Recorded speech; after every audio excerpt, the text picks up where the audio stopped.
just the age thing. I mean, and not to be like back in my day, but I think like maybe we had a different relationship to productivity and downtime.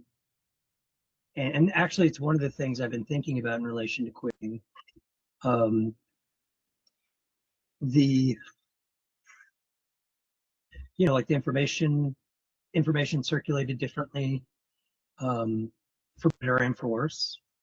Um, and I don't know, like hustle culture was different. I think there was just a different kind of, there were other reasons to feel vulnerable. And obviously that's speaking from a voice of like middle class privilege, so that affects my perspective, categorically. So my precarity was different. But yeah, it's something I guess I've thought about, and like trying to define productivity because it underpins what it might mean to quit. We all kind of necessarily crave or need redundant, like external, some form of institutional validation. That's so helpful. So like, but the end result, I think, is the ability for your work to be collected, and it's enjoyed for posterity. There's a legacy there. As a result, your brand is elevated, and right, your prices increase. And I mean, I think it's inextricable. I think like that kind of is the material for my relationship. One of the subsets of materials for my relationship to quitting. I don't know. I mean, I've also always been fascinated by like dropout culture writ large. Kind of like a slanted punk perspective, a kind of queer perspective, a refusal, an activistic, an underdog, which is also so. I could start in on the questions. I would say I think about quitting almost as much as I think about art, and I think there is an art to quitting and an art to thinking about quitting. And I think because like capital Q quitting is dying, and so particularly as an artist, I think where your livelihood, your life, your kind of internal workings are maybe like a part of existence, and so like the alternative would be not existing or death. So life is or art is a kind of sustenance. So yeah, I think about quitting as much as I think about not quitting. Yeah. Have one without the other. Like kids become kind of self-aware and develop subjectivity by experiencing death, of like a loved one. I mean, like, yeah, your kind of like personhood is bound to your acknowledgement of your finitude. Yeah. So yeah, I would say I always think about quitting. Professionally, I have I've been forced to quit previously. So quitting, and not just in art. I used to be a professional athlete, and at some point came to acknowledge, well, the realization, and then acknowledge that like I didn't really have the genetics to achieve the things I wanted to. Which sport? Mountain biking, cross country mountain biking. Cool. Did not know this. Like in our lives, right? Yeah.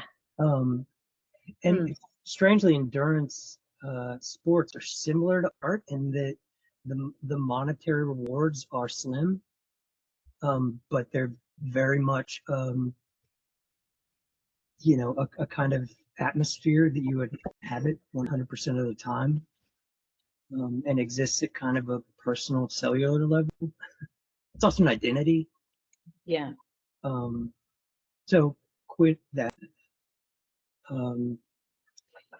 And I don't know, I went to art school as a pro athlete because I thought art would be the easy way to get through school and get a degree and be able to train all the time. Mm. And, kind of in conjunction with me realizing I didn't have what it takes, I also realized like, holy shit, art is what I want. You know what I did? I was recruited to go to college for track, and Tell me that. I did the opposite. I remember thinking, there's no way I can do both of these things. Huh. Like the amount of time it takes. But I agree, like the endurance sports are so I don't identify as an athlete, but the um it was something to do Mhm. when I was growing up, and it was something I was good at. And the metrics of running well and training beforehand and doing all the things you should, leaving no stone unturned, really pay off as a track athlete. Yeah, And they do so much for art. right. I quit racing bikes to do art. Uh, then I don't know. Uh, right. So, like, this is a long answer. Is that okay? Yeah, Yeah. great. Um, so, and I was on scholarship too. So there was like a full scale refusal of Mm, one thing that I had, had institutionally been kind of codified. And then wound up going to University of Tennessee for art. Um, and I always see like my kind of trip through life has been one of like stumbling and catch and collection of stumbling and sort of catching myself. So like almost failing. And so another kind of like sort of generative, um, yeah, failure is generation or generative. Um, yeah. Undergrad, to follow a girlfriend actually, and did art, and then finished. And they don't really teach you about, well, they can't to teach an undergraduate student um, the realities of the art market. For the most part, professors don't know, Yeah. and additionally, um, for them to disclose that information would mean that their enrollment drops, and by extension, Golden Paints goes out of business, and by extension, like it becomes like a butterfly. Yeah. Um, anyway, so got out of school, did a few things with Julian Rogers. Actually, we ran a gallery here in Nashville, and I moved to New York. Had a rent-controlled apartment with my aunt, and like quickly found that was, for at least me personally, it was untenable. Um, so I quit that. Yeah. And, the sort of generative, um, the generative byproduct of that was applying to graduate school. I think like quitting can become kind of not quitting, and similarly like Yeah. apologetic for pursuing or putting the gas on. Yeah. Um, Like you have been within the art ecosphere. I've known you as a writer, obviously an artist, a writer, a curator. You've run a gallery, um, several. Like you're this like professional intellectual. I just had a meeting with a historian. It's like super cool. And there's no faster way to feel like you should just go shut up and read comic books, which, is also an intellectual, whatever, than like sitting down with a, historian writing a book. Well, I just think there's something really valuable that some artists can do really well, is to be this kind of like devoted generalist. Mm, And I think it's one of the things that um, enables us to like find these kind of constellations of information. There's also a professor and the editor of Number. So I almost went to grad school for design thinking, which at the time I thought was just a way to apply creativity to like social issues, to like urban, development. Yeah. It was just like kind of a way to exercise empathy for, I don't know, like inject empathy into bureaucracies and stuff. Yeah. Create more human bureaucracy. And I kind of learned that design thinking was just was like a way to monetize creativity. And I think on the other end of it became like a culture and kind of a mode of thought, or like a creative strategy. It fell under the kind of umbrella of creative problem solving. Yeah. And, so similar to search-based practice, I started thinking about as creative problem making, which I still don't know what that is, but I feel like that maybe is, because I don't like even calling something art or an art practice, like having a practice. There's a kind of like cadence and regularity and rigidity to that. Yeah. I love that. I like the cadence and regularity and rigidity. Yeah. And but I mean, looking at our two biographies, that makes sense that we've both arrived at like not dissimilar ways of being in the world from radically different spaces. I'm like, give me a studio, give me a house with 3 kids, give me a routine, and I will like do this thing within it. I think for me too, it's also like and I'm very kind of like self-critical and like try to be the best person I can be, whatever that is.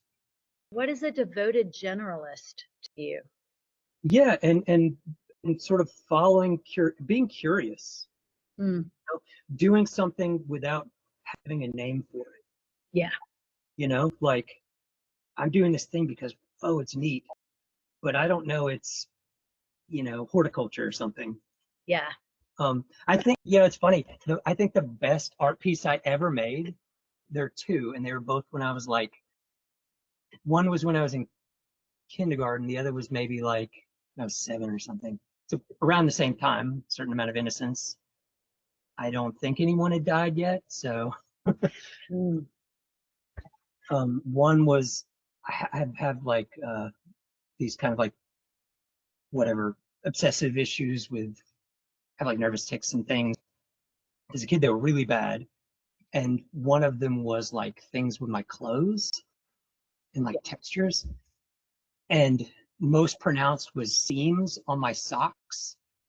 Like, and my mom has all these, and this is probably why I remember it. Mom has all these stories about like, we'd go for walks, and we'd have to stop like every block so I could readjust my socks. And I had to wear socks to school. It's like a policy and also a rule of the house. Also at the time, we're talking about 80s, socks were a little bit longer then. Typically had stripes. In order to get by, to circumvent the rule for sock wearing, and to appear as though I was wearing socks, I cut all the cuffs of my socks free from the actual foot and slid them down against my shoe so it looked like I was wearing a sock, but I was. And I still like, I don't know. That kid is you. That kid is the kid I still want to be. The other funny thing was I fucking hated school, which was always the irony of me winding up being a professor. But I barely made it through high school. But I remember being at recess and like not wanting to go back to class, and just like, I spent like time, bathroom or like whatever else. And then one day I got this great idea, and I poured Elmer's glue all over my hands and feet and like jumped on the slide and tried to glue myself to the slide. I mean, it didn't work.